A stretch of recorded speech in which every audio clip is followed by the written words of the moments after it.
Alizeh talk کے معزز سامعین کو علیزہ کمل کا سلام۔ دوستو، آج میں آپ کو رافع اور خرم کی کہانی سنانے جا رہی ہوں۔ تو شروع کرتے ہیں آج کی کہانی۔ رافعہ جیسے جیسے اپنی لکھی ہوئی تقریر پڑھ رہی تھی، اس کے چہرے پر جوش و خروش پھیلتا جا رہا تھا۔ کتنا اچھا لکھا ہے میں نے، یقین نہیں آتا کہ یہ میری لکھی ہوئی تقریر ہے۔ اس بار تو میں اس خرم کے بچے کو ہرا کر چھوڑوں گی۔ سمجھتا کیا ہے آخر خود کو، بڑا آیا ہیرو کہیں کا۔ خرم کا نام آتے ہی اس کا حلق تک کڑوا ہو گیا تھا۔ شاید نام لینے کا اثر تھا، یا بے اختیاری میں رافعہ نے واقعی خرم کو دل سے یاد کیا تھا۔ وہ بوتل کے جن کی طرح سامنے سے آتا ہوا دکھائی دیا۔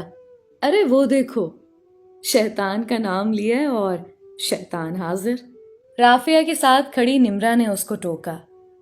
خرم کو دیکھتے ہی رافعہ کو خطرے کی گھنٹی بجتی ہوئی محسوس ہوئی۔ یہ یہاں کیوں آ رہا ہے؟ اسے تو اس وقت حال میں ہونا چاہیے تھا، جہاں پر تقریر کا مقابلہ ہونے والا ہے۔ رافعہ اور خرم ایک ہی کالج میں پڑھتے تھے۔ دونوں بے حد ذہین تھے اور دونوں میں ہمیشہ ٹکر کا مقابلہ ہوا کرتا تھا۔ رافعہ ہمیشہ ہر سرگرمی میں آگے آگے رہتی تھی۔ یہی حال خرم کا تھا۔ کبھی خرم جیت جاتا اور کبھی رافعہ، لیکن اس بار رافعہ کا پورا ارادہ تھا کہ وہ خرم کو تقریری مقابلے میں ہرا ڈالے گی۔ کالج کے سبھی اسٹوڈنٹس جانتے تھے کہ وہ دونوں ایک دوسرے کے جانی دشمن تھے۔ جہاں بھی ایک دوسرے کو دیکھ لیتے، لڑے بغیر آگے نہ بڑھتے۔ رافعہ حسن میں یکتا تھی اور ذہانت میں بھی۔ اس میں اعتماد کی بھی کوئی کمی نہیں تھی، اس لیے وہ خرم سے ڈرتی ذرا بھی نہ تھی۔ ایسا ہی کچھ خرم کے ساتھ بھی تھا۔ وہ بھی کالج میں چاکلیٹی ہیرو کے نام سے مشہور تھا۔ امتحانات میں جب بھی اس کے نمبر رافعہ سے زیادہ آتے تھے، وہ ایک دلکش مسکراہٹ کے ساتھ اسے جلاتا رہتا۔ رافعہ پوری جی جان سے اس کے فیل ہونے کی دعائیں کرتے ہوئے اگلے سیمسٹر کی تیاری شروع کر دیتی۔ اس بار بھی کالج میں بڑے لیول پر تقریری مقابلہ ہو رہا تھا، جس میں خرم اور رافعہ نے بھی حصہ لیا تھا۔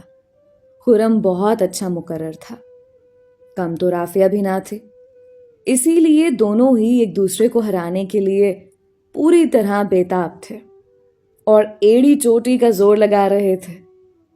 خرم نے قریب آ کر ایک جلا دینے والی مسکراہٹ رافعہ کی جانب اچھالی۔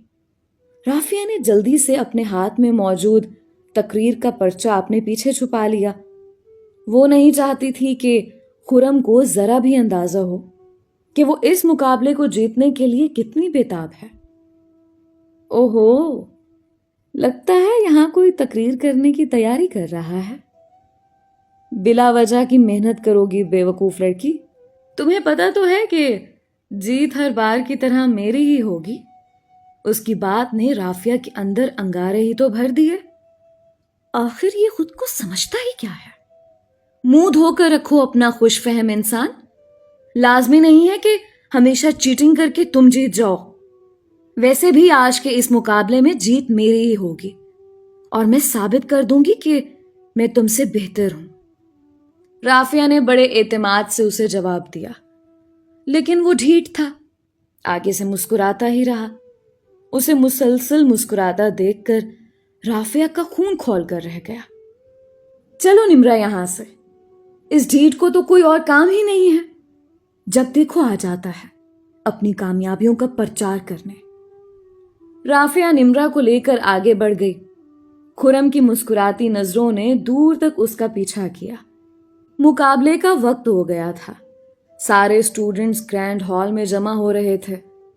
کالج میں خوب گہما گہمی کا ماحول تھا۔ لڑکے اور لڑکیاں اپنے اپنے فیورٹ پرسن کو سپورٹ کر رہے تھے اور ان کا نام لے لے کر نعرے لگا رہے تھے۔ خرم اور رافعہ کے دوست بھی ان کا نام لے لے کر نعرے لگا رہے تھے۔ پورے ہال کی نظریں ان دونوں پر جمی تھیں۔ سبھی جانتے تھے کہ وہ دونوں ہی ایک سے بڑھ کر ایک ہیں۔ ان دونوں میں آج کانٹے دار مقابلہ ہونے والا تھا۔ اسٹیج پر جب رافعہ کا نام پکارا گیا تو رافعہ کے دوستوں نے ہوٹنگ کر کے آسمان سر پر اٹھا لیا۔